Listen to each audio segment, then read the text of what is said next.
Alrighty. Welcome to the Voice of Supply Chain show brought to you by ISM New Jersey and Real Sourcing Network. This is a show that takes place the third or fourth Wednesday, I should say, I'm getting all my days confused, of each month. The purpose of our show is to tell stories of people in procurement and supply chain doing extraordinary things. I'm your host, Sarah Scudder. I oversee marketing for Real Sourcing Network. We help companies make their packaging more sustainable. If you want to talk more about sustainable packaging, shoot me a note on LinkedIn. You can also follow my hashtag ScudderSays. Today, our guest is Kelly Varner, CEO of Buyers Meeting Point. Now, Kelly and I have known each other, I want to say maybe 3 or 4 years. And I actually got to meet her in person when I was in town a couple years ago. So that was really a treat. This show is meant to be interactive, so don't be shy about sharing your thoughts in the chat and using the Q&A to submit questions. So feel free anytime throughout the show. If you want to say hello or make a comment, you can do so at the bottom of the screen. So Kelly, with that, I want to welcome you to our show. Very excited to have you as a guest today. And this show is really meant to tell more about you and your background and get to know Kelly as a person a little more, which I know is kind of weird to be answering a lot of personal questions. So I want to start by going all the way back to your childhood and having you to talk to us about, let's start off with a favorite childhood memory. So I would say, I'm going to take a different twist on this, Sarah. And first of all, thank you for having me. Thank you to ISM New Jersey. Thank you to everybody that's joined us today live or will join us later on demand. I'm actually going to go with a tough childhood memory that really changed me. So believe it or not, when I was very young, I was probably the shyest child on the face of the earth. Shy to the point that when I was in about second grade, I was at a party with a bunch of other kids and there was a piñata, right? This was a huge deal. You'd get these at birthday parties, whack it with the stick, the candy all falls. I was so shy, I couldn't get into the crowd of kids to get a single piece of candy. I just didn't have what it took to get in there and wrestle for candy. And it's one of those things that was sad at the time, but I've actually thought back to that so many times throughout my life because you have to do things that are uncomfortable sometimes in order to succeed. And sometimes you just have to relax and let go and go after that thing that you really want. So it's one of those things that I will think of, especially, some entrepreneurial days are tougher than others. That piñata will pop back into my head. And that's sort of like my secret little motivator that gives me what I need, whether it's the drive to get in there, despite my reservations, or whether it's just give over to the joy of the moment and get in there and get some candy.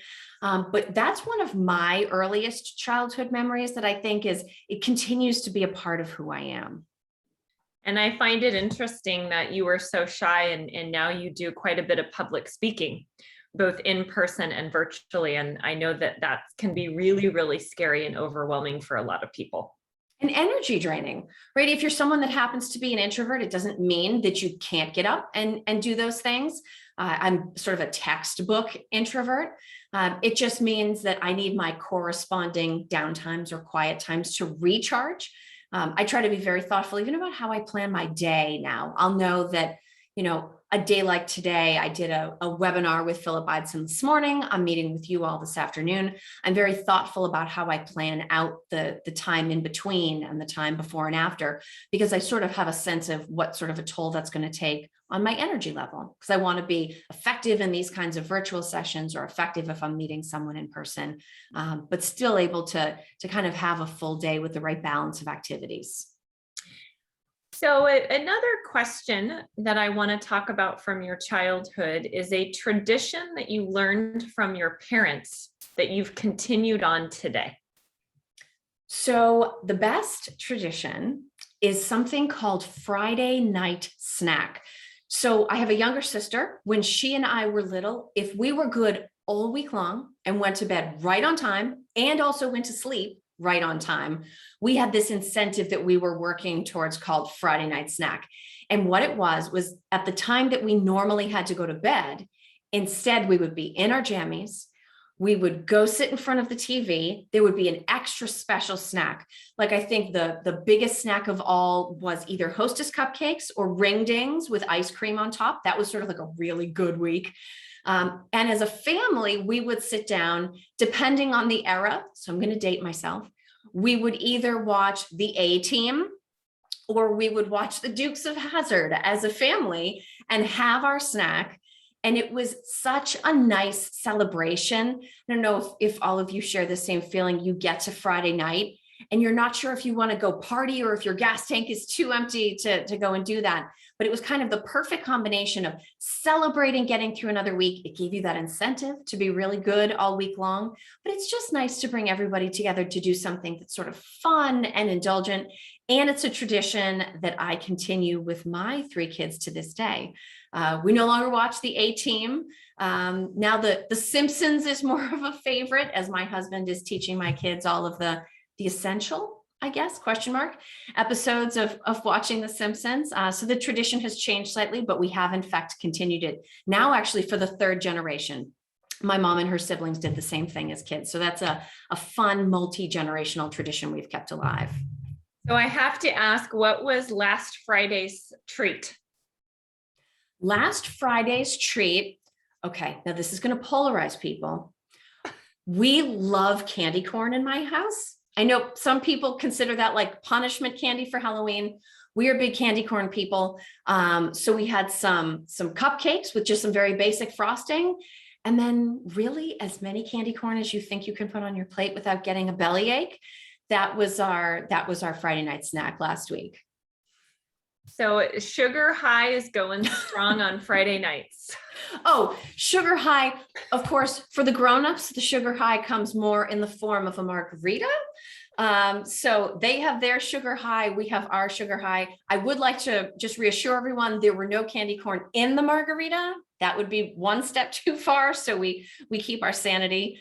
But they can have their candy corn. We can have our margaritas. Everybody comes together to watch a show. And it's just a great way to wrap up the week.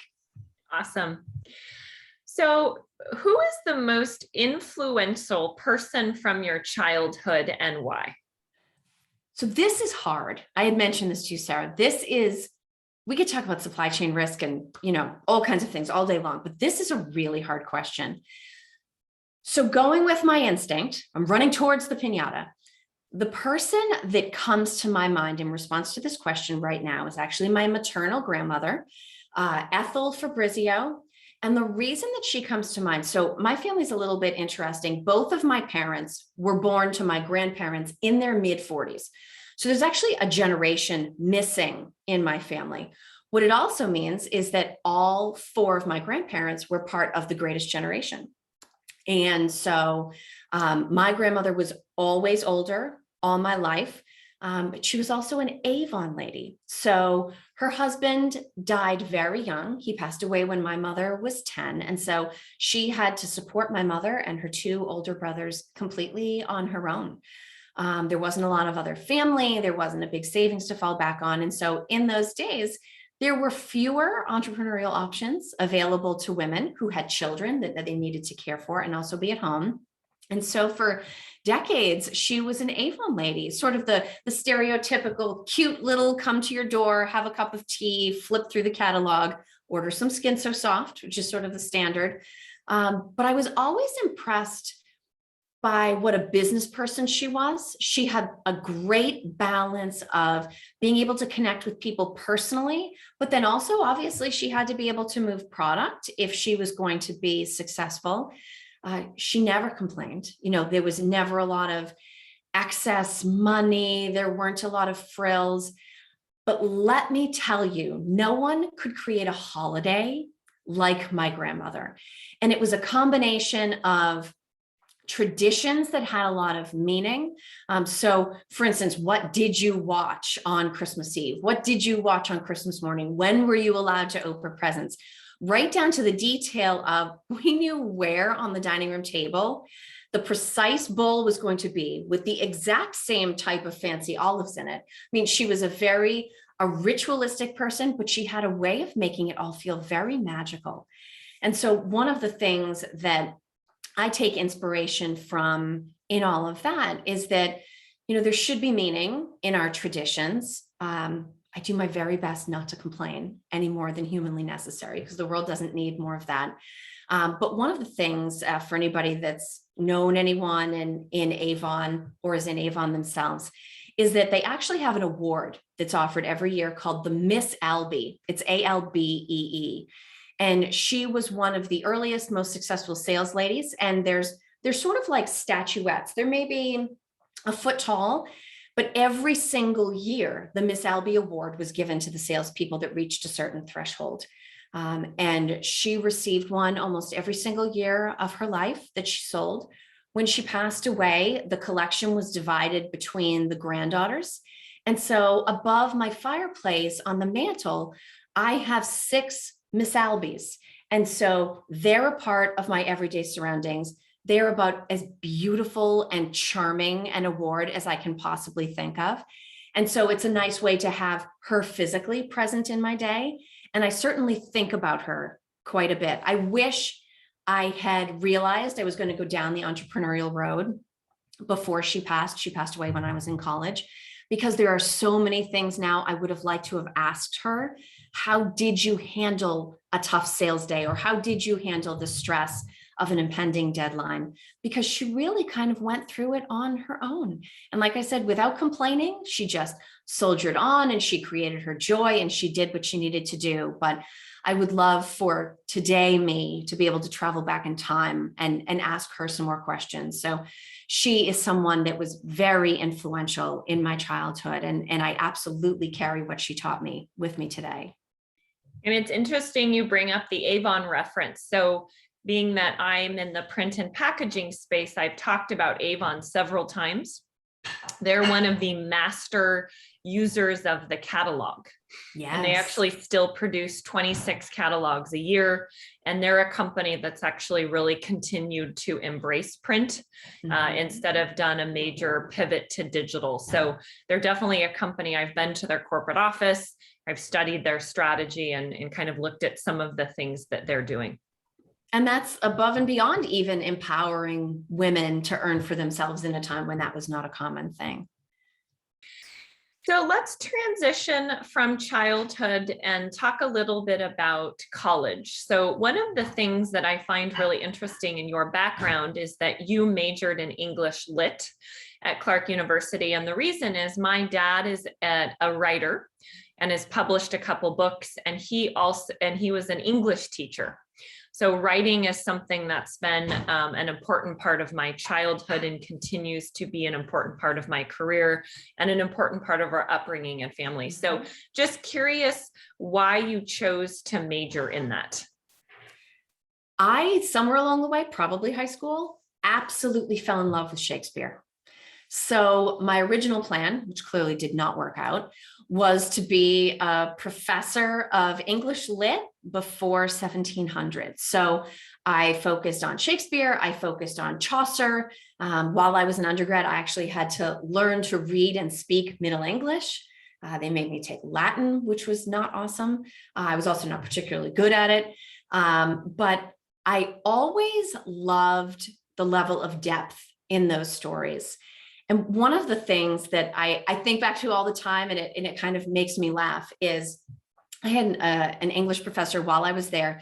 Now, so Clark University is in the middle of Worcester, Massachusetts. If you've ever been there, not necessarily the most picturesque city. I mean, it's sort of post-industrial, typical city.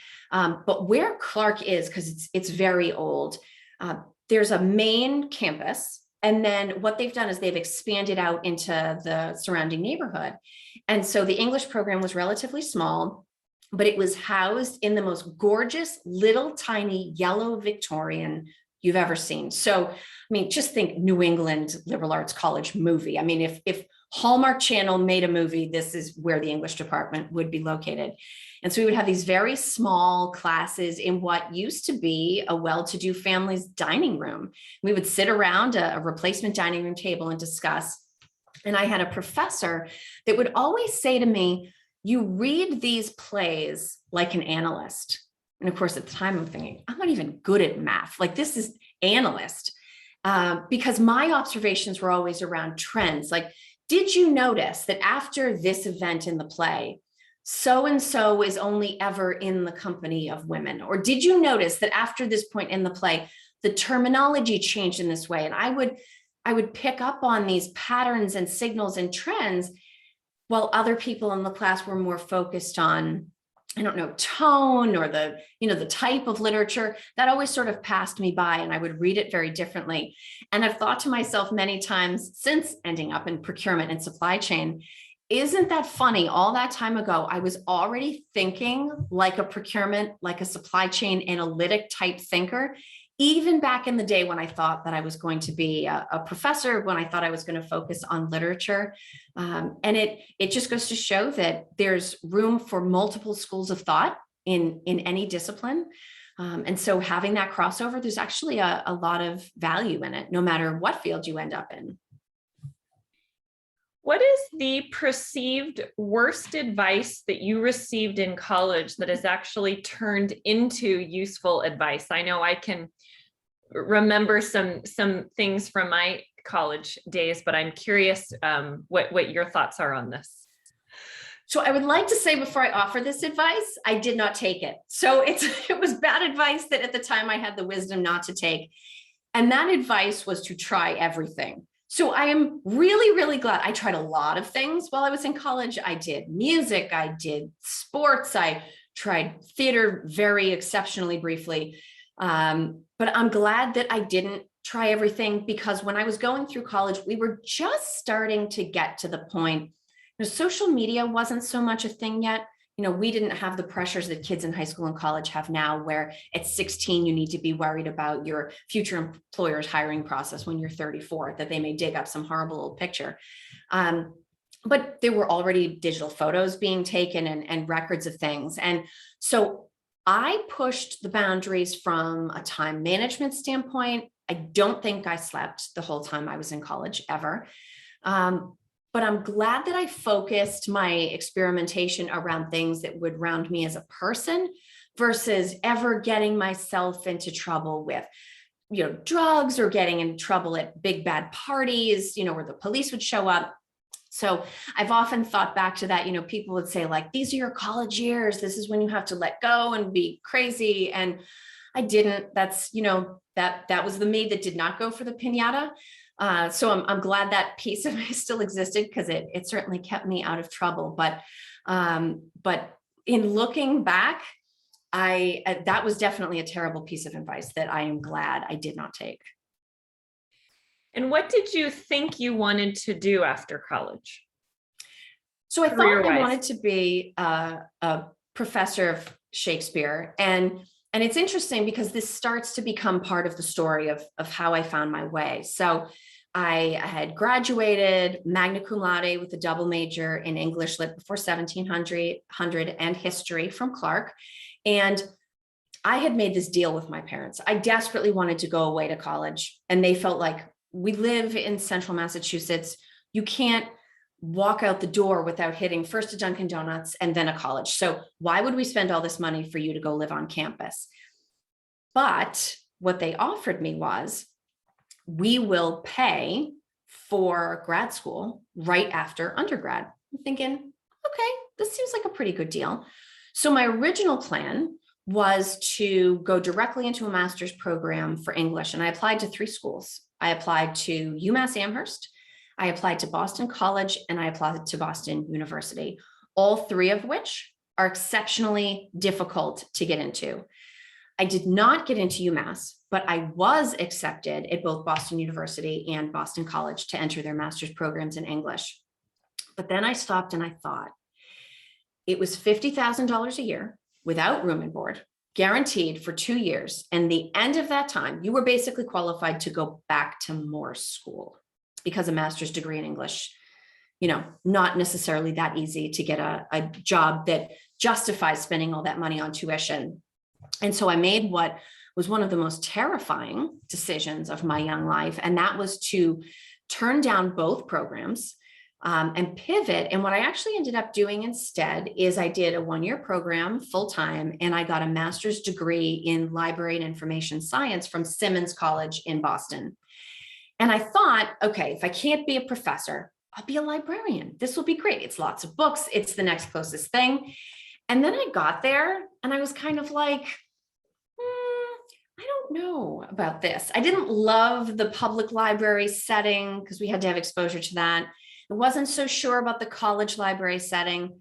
But while I was there, I discovered the fact that companies sometimes have libraries. And so I ended up graduating with a specialization in corporate libraries.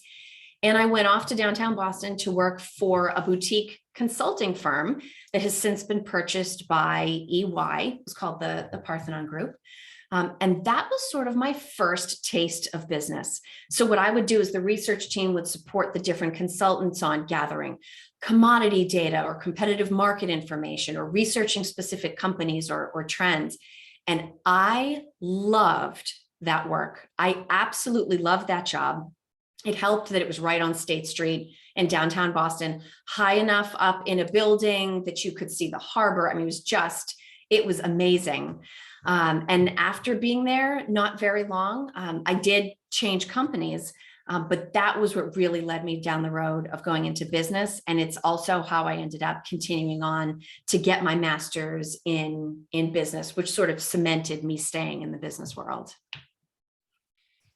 So you had this first job, right, after your first I guess extended degree, because you went back and got 2 of them.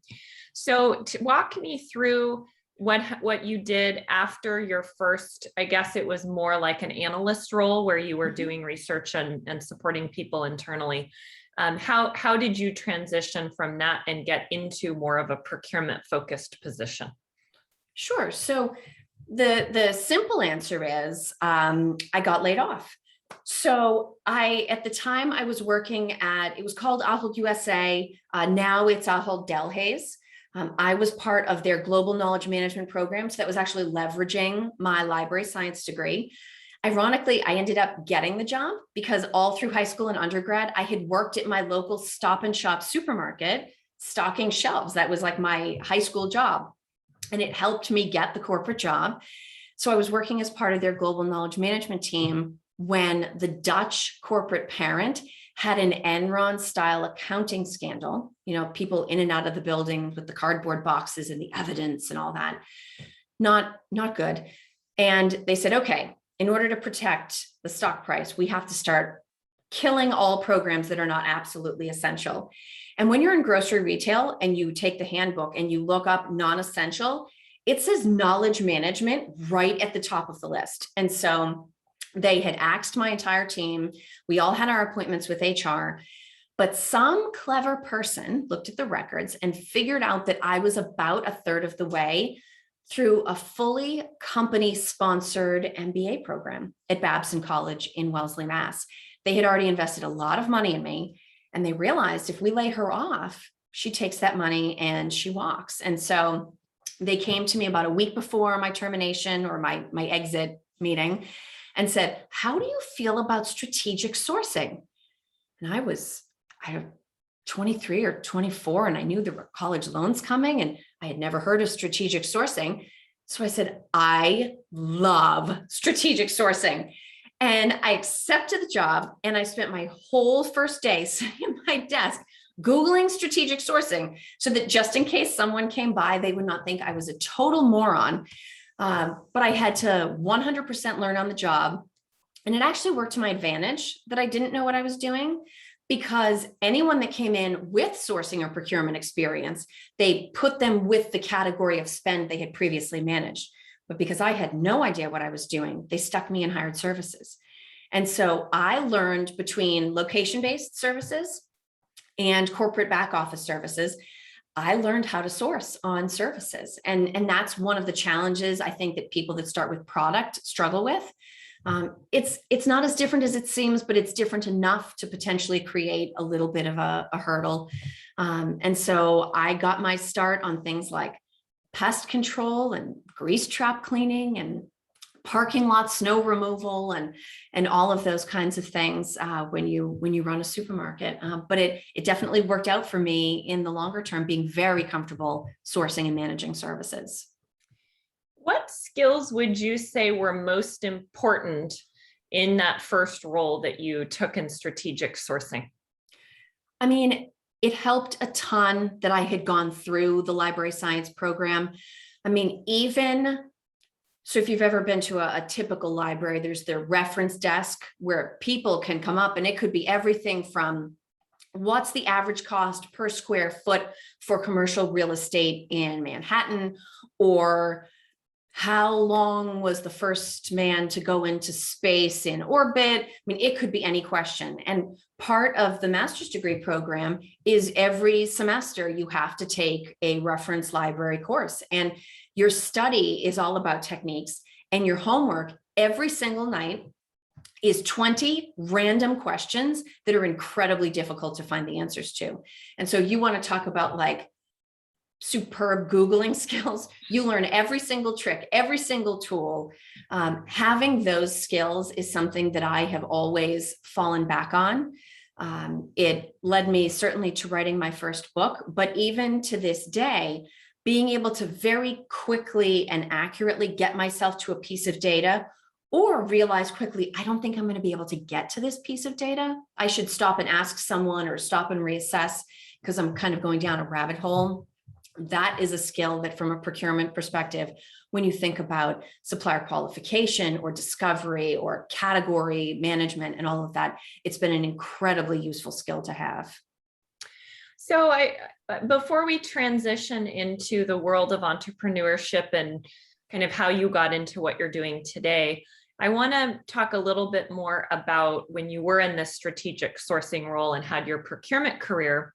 What do you feel is the biggest impact that you made in any of your procurement roles? What is the biggest impact that I made? I'm going to cheat. There's two. So the first one is the favorite thing that I like to point to. When I was in consulting, I was working for Conway, and they had just rebranded their whole fleet of trucks with a new design. And we were in the very final stage of negotiation. We had 2 or 3 vendors that we were still working with. And there was this feeling, I'm sure everybody that's listening has experienced this. There's this feeling that you can ask for a little something more. There's some little something that you can ask for. And in a way, by asking for it, you're almost cementing your relationship with this supplier in a way that you can't do if you don't ask this extra little favor. And so spontaneously in this meeting, and at this point I've lost the numbers, but it's hundreds of thousands of pieces of equipment, I said to the company that ended up winning, if we give you the business, I think it would be a really nice gesture for your company to pay for both the material and the application to put an American flag on every single piece of Conway equipment. Now, they had those flags already on the equipment, so it wasn't about adding something new, but in the rebrand, that was going to be going away. And it was something that the drivers felt strongly about. It was something that the distribution center people felt strongly about. And so that was my recommendation. You pay for all these stickers, you put them on all of the equipment. They did agree. They did win the contract. And one of the reasons that I like that so much is because I've pointed out to my kids now over the years, every time we pass, of course, now they're rebranding to XPO because they've been acquired. But every time we pass one of these trucks and you see the American flag on the door, back when I had a real job, as we talk about it, back when I had a real job, Mommy helped put those flags there. And it's a nice physical representation of my work. It sort of helped me start to tell my kids when they were very little about something that I might have done. But I think the thing that I'm actually proudest of is there was a woman who was working as an admin for one of the teams that I helped transform. And I always felt like she was capable of so much more. And not that there's anything wrong in the world with being an admin, but she would always show signs of getting involved in project work, or she would ask excellent questions. She just had a knack for sort of cutting right to the point. And so I approached the department lead first, and I approached her second because I didn't want to cause her trouble. But I actually coached her. They moved her over to becoming an analyst on the procurement team. They hired a new team admin. And it was a big change for her because she went from an hourly role to one that was salaried. Her benefits improved, which ended up being a big deal as she fell ill just a couple of years later. And so having that better benefits package ended up making a huge difference for her personally. And we always kept in touch. And so I thought to myself, I love the flags. I love every dollar worth of savings I've ever negotiated for somebody. But that one person's life that I felt like I was really able to impact, that is something that kind of has nothing to do with procurement, but I think that's the thing that I'm most proud of. I love that. So Kelly, you were in procurement for a few years, and then you decided to, what I call, leave the corporate world and become an entrepreneur. So walk me through the journey of why you decided to make the transition, and what was the first thing you did as an entrepreneur? So I wish I could say there was a grand plan. There was not. I was working as the associate director of consulting at Taurus, another job I loved. But for anybody that's ever consulted, it's like 8,000% travel and you never see your family. And it was time for me to actually start a family. And so consulting was not going to work. So I went on maternity leave and I did a little bit of contracting. But my previous boss from Ahold USA approached me and said, hey, I was starting this business with a colleague, and then he got the job opportunity of a lifetime and had to go. So we're now something like 3 months prior to launching this business called Buyer's Meeting Point, and I no longer have a partner. Would you like to come in and be sort of like the replacement partner? And I really gave it a lot of thought because I liked the idea, but I was very nervous. I, at this point, was 6 months pregnant with my second child. So not a good time to start a business at all. But the opportunity was just too compelling. And it was like I needed to know how the story ended. And so I did end up joining her. We worked together for, I think, 6 years as partners on the business. Back in 2012, no, that's when I started. Back in 2016, I bought her out, and at that point became sole owner of Buyer's Meeting Point. And I've kind of never looked back. I mean, it's ironic because I got my MBA from Babson, which is the #1 program in entrepreneurship in the country. And I was so positive that entrepreneurship was for me. I never took an entrepreneurial class while I was there. That's on the regrets list. But the thing that I like most about being an entrepreneur is having control over my situation. Some days are easier than others. When things go well, you think to yourself, yes, like this is all to my credit. Everything went so well. And when things go poorly, there's really nowhere to look but the mirror. And so you do a lot of growing. I've largely followed my instincts, everything from taking the leap to convincing my partner it was time for me to buy her out, to partnering with Philip Eidson now to work at Art of Procurement, or taking on some live streaming work through Dial P at Supply Chain Now. I've always followed my instincts, and it has typically served me pretty well.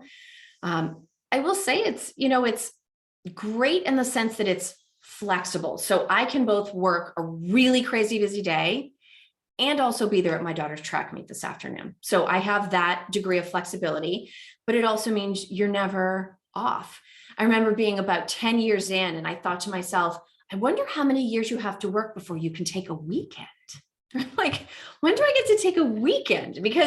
And even the idea of putting on an out of office. What am I, crazy? Why would I put an out of office? A deal might come in and I'm going to miss that opportunity, or people are going to think that I don't work enough. So there's this sort of constant adjustment of expectations, and how do you draw a line on where you spend personal time, which is like 5 minutes in between phone calls.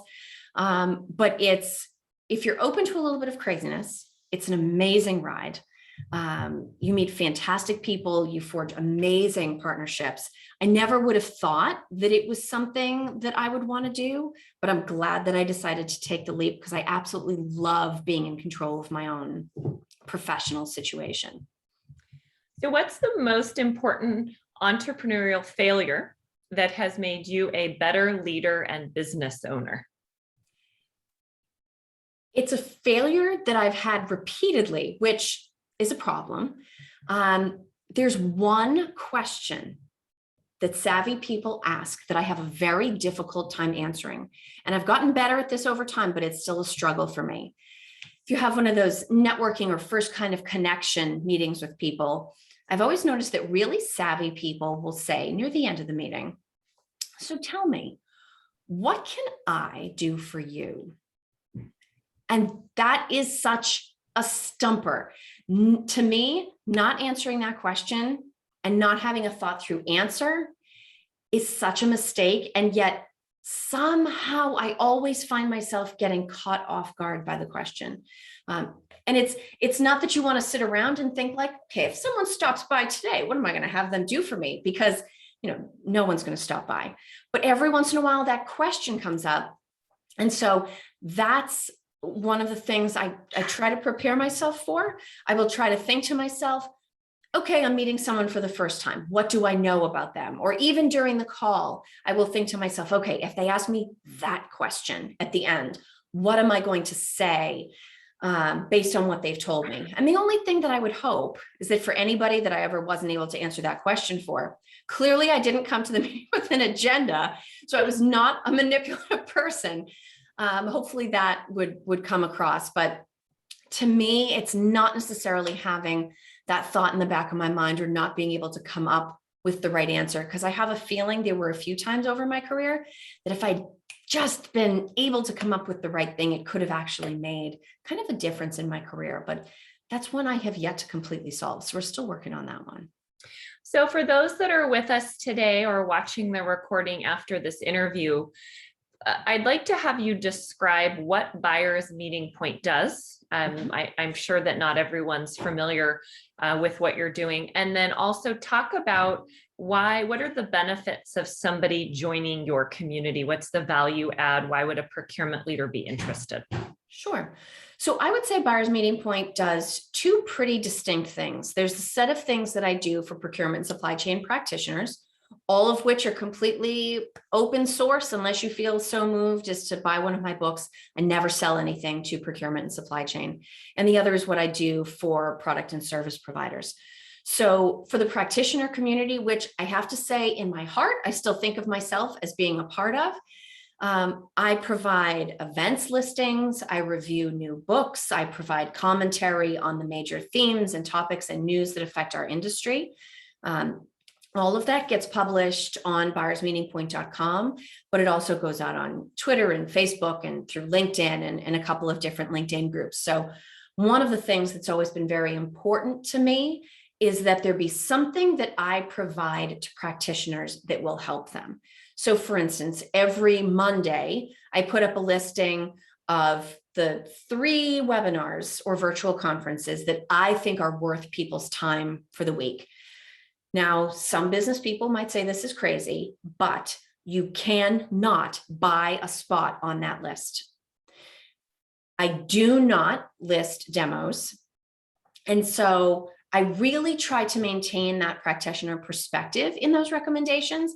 And I try to preserve the trust that I feel like I have with that community. And I have truthfully turned down money. I've been offered money to say, hey, include us in this list. How much does it cost to get my event on your list?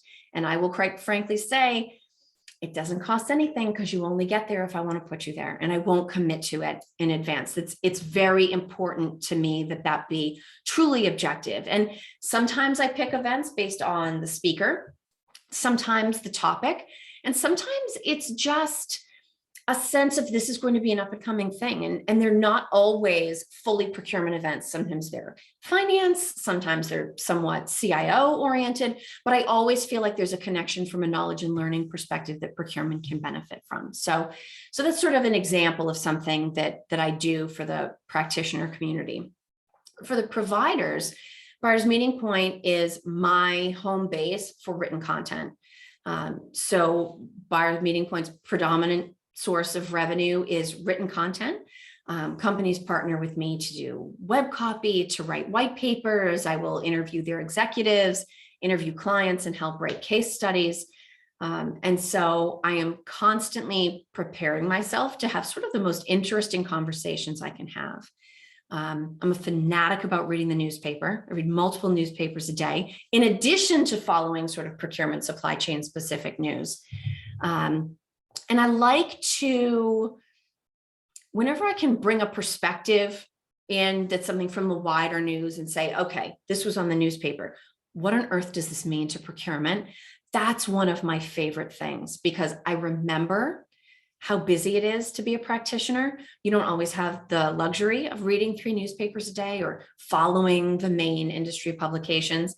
And so if I can try to bubble something up to you that might not have otherwise hit your radar, that to me is a success. So very focused around bringing content in a digestible, actionable format. Try to make it short and easy to access so that people, in the few spare minutes they have, get a little nugget of something new, maybe find some inspiration for how to do something differently, and then they're back on their way back to work. So something that you said a few minutes ago was the fact that you had written a book. You've actually published 3 books, and I think some or all of them are behind you right now. Yeah. So I'd like to have you tell me a brief overview of each of the books and which one was the most difficult to write and why. So they're all very different. The first one is about supply market intelligence for procurement professionals. I co-authored it with Jeanette Jones. She runs Cottrell Research. She actually sort of gave me a bucket list gift without me knowing I had it. She approached me somewhat out of the blue and started the conversation about, should we maybe work on this book together? And so she was sort of like a fairy godmother from a professional bucket list perspective, because what a gift to do that book. So it's a combination of process advice, skills advice, and then information resources that you can leverage if you're going to do research specifically for procurement application. The second book I co-authored with John Hansen is called Procurement at a Crossroads. And it's about the evolution of the function from old school purchasing to more strategic community and so many of the other things that have changed along the way. The third book is completely different, and it's Finance Unleashed that I wrote with Magnus Lind. And again, it's even the format's different. So we interviewed a whole series of executives with different perspectives. Now, some of them are in procurement. David Loseby is one of the people that we interviewed that's in the book, but it's mostly about the financial supply chain. So not supply chain finance in the sense that you help suppliers with their cash flow, their liquidity, but the financial supply chain itself in terms of where wealth is created, how it flows from large organizations to smaller ones, what companies at different sizes can do to increase the wealth that they create, and both the good and the competitive related work that they can do to reinvest that money in themselves or in their supply chain. In terms of which one was the hardest, maybe the book with Jeanette, because it was the first. I mean, writing a book is an undertaking. And I don't think I knew quite what to expect. With the other 2, I went in eyes wide open about how hard it was going to be. But I think, as many blog posts as you can write, even white papers and other long form content, actually writing a book is such an undertaking. It's almost hard to explain if you've not gone all the way through it. But I'm glad that I did it, because it's like if you're someone who runs 5Ks and you finally get to the point where you've reached marathon. Everything since writing that first book has been so much easier. I think both working with Jeanette and also working in that length of content, it improved my writing skills in ways that I've managed to keep with me.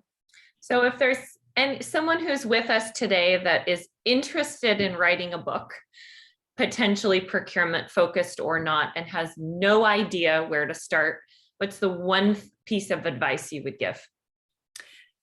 Beyond do it. Absolutely do it. It's the hardest thing you will ever do, but it's one of the most rewarding. My advice would be start very small. Start with a piece of paper and a pencil and see if you can list the chapters that would be in your book.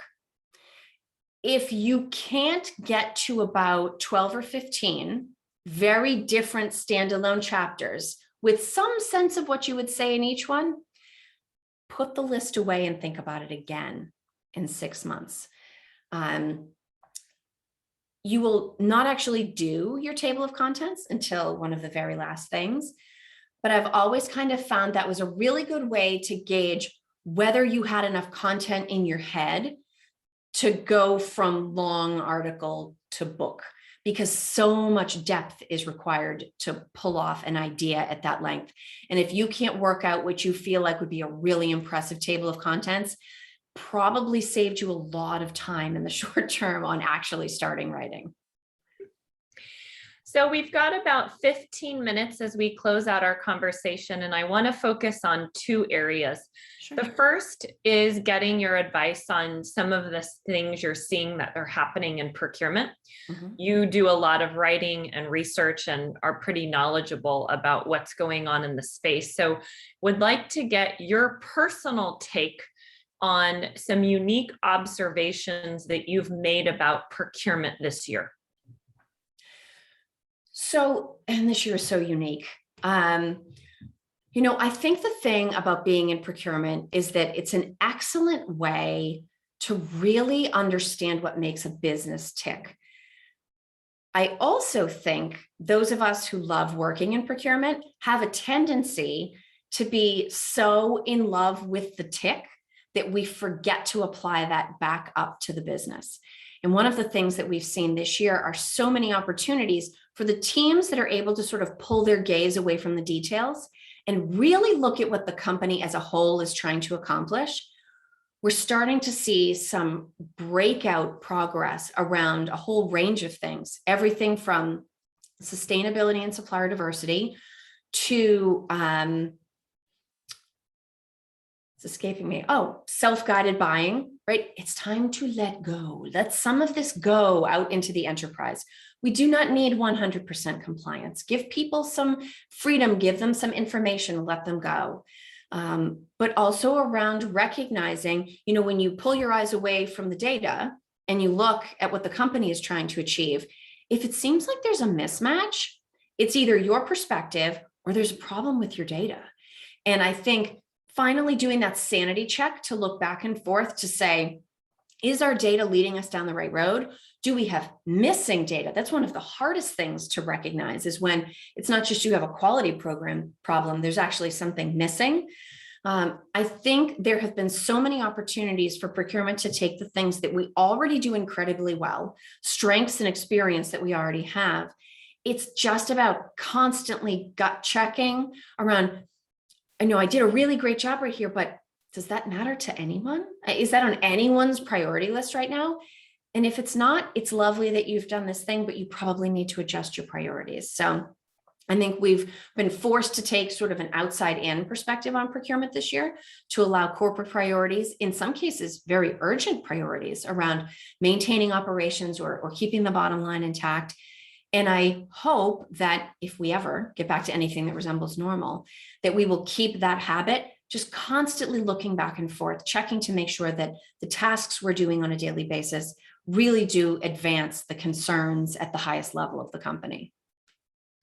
One of the other things that I've been asked more about this year than any previous year is the impact of AI on procurement. And I get asked a couple things and would like your feedback. So the first is, nobody's using AI in procurement today. People just talk about it, but it's not really happening. And the second is that AI is going to replace procurement jobs. So would like your feedback on Sure. both of those statements. So first statement, AI is absolutely being used in procurement today. Where it's being used to its best effect, it's just not in your face. You know, when AI and machine learning and robotic process automation first sort of entered our lexicon, I think most of us thought, oh my gosh, I have to brush up on this because I'm going to have to source AIs, right? Not how it's going to play out. What we're actually finding is that it's going to be embedded in the technologies that we use simply to make them smarter and more efficient. So a great example is something that I had referenced earlier, which is the self-guided buying idea. If you can take people through something like a chatbot, now that's more machine learning, right? But if you can take them through a chatbot to help them get what they need quickly and easily to figure out what kinds of approvals are going to be involved, that is an excellent application. Now, a good example of an application for AI would be around resolving data quality at scale, or potentially getting involved in that machine learning based chatbot process to actually make recommendations and suggestions to guide the person. So no longer is it just form, response, next step, form, response, next step. You actually have some amount of intelligence making recommendations or knowing if that automated process has to be altered based on the spend amount, the category, the supplier, something like that. So both of those things are absolutely being incorporated into procurement technology now. Some of them at layers where ourselves and our distributed buyers will interact with them directly. Sometimes at much lower levels where they're sort of working behind the scenes to cleanse data or fix categorization, and we don't know it. We just know that it's working very well. In terms of replacing procurement jobs, it's sort of a good news, bad news thing. I think probably some of the boring tactical work will go away because it needs to, right? If technology can do something repeatable and systematic that's rules governed, technology should probably be doing it. One example I think of even is around risk. The best we can try to do as humans to monitor risk of different kinds globally, and eventually you have to sleep or you're going to miss something, but a computer's always on. And as long as you've fed it the right rules and constraints, it's going to kick you an alert when something relevant happens. But at the same time, I think procurement's work is changing. And so for the people that are willing to embrace the much more strategic, open-ended, value-oriented work, that work is always going to be there. And the only thing that I'm not positive about is whether it's always going to be called procurement. What we do is so much more expansive now. I can remember when procurement teams were actually buying things. And now we only buy the things that we might need to use for our own purposes. Now it's really about setting up a framework of purchasing for the rest of the company to go and meet their own needs. And so for any of us, even that have been around for 5 or 6 years, we've seen that change happen. There's no reason for us not to expect that change would not continue to happen. And so my guess is that we're going to evolve not only towards a broader type of initiative that we work on, but that at some point procurement itself may be slightly more embedded in with the business versus being the size of standalone center of excellence that you oftentimes see today. So we're going to close out with my 3-minute Spitfire round of questions. So these are short, quick answers. Accomplishment you are most proud of? My children. Quality you admire most in yourself? Knowing when to shut up. What's your dream? Never to go back to a cubicle ever again. Biggest pet peeve? When I can hear people chewing. Favorite thing to do in your downtime? Definitely read. So with that, I want to thank Kelly very much for coming on the show today. For those that would like to reach out and connect with you, either to find out more about your books, potentially work with you, or get some more information on Buyer's Meeting Point, how would you like people to connect with you? I'm very easy to find on LinkedIn, either as Kelly Varner or as Buyer's Meeting Point. I absolutely welcome people reaching out. And thank you again, Sarah, for having me. And thank you for everybody that has joined us live. And thank you to future people who maybe watch this session on demand. Join me November 17th at 2 p.m. Eastern for my interview with Jane Zhang, who will be joining us from Canada, and she is the CEO and co-founder of Etch Sourcing. And with that, I want to wish everyone a wonderful afternoon or evening.